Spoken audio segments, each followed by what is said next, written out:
ده پازدهمین روژدا اپراسیونا کنترلکنا موصل چویا قوناغا کدن.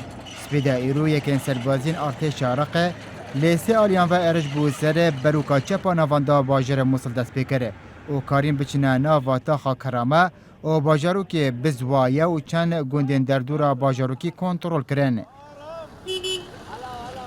ارش کل دمجمر شش و نیو سپیدا ایرو دست بکره هزن عراق لمحور باشور و روشالات موصل پیش روی کرن برف برا چپا نواندا موصل در باسکنا روبار دجله به نیو موصل دا باجر کریه دو باشه که برا چپ و برا راست یا نافداره برا راست موصل هفبرکن لگل برا چپ دیرین تره و پرانیا تاخ نو تکفنه برا چپای باجری فريق عبدالامیر رشید فرمانده اپراسیونا کنترل کنا موصل را گاند ارج آلیه هزن جه تیرور عراقی و فرقه نیازری پوش و فرقه شازا پیاده و لیاسی سر به فرقه یکم هاتی انجام دان.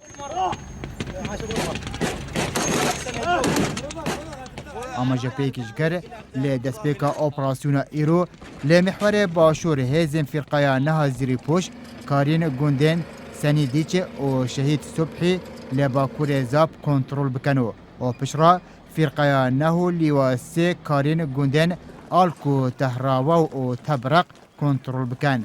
به ویکشی راستا خو توایا برای چپا موصل کفتیا جر نشانا چکیوان.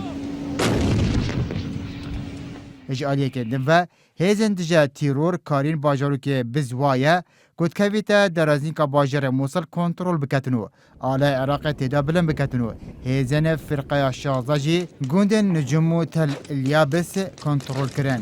لگل پیش روین هیزن ارتشه حیدر عبادی سرک وزیر عراقی و فرماندهی هیزن چکدر عراقی گشت بروکن پیش یا شر لیدر دورا موصل و یکن سربازی سردان کره و پیش را چوناوندان نحیا شورا. فريق عبدالامیر رشید فرمانده اپراسیونا کنترل کنا موصل را گاند لیدرجا پیش روین ایرودا کارین بچنه ناواتا خی کرامه وک یکمین تاخا باجر موصل لی برای چپ.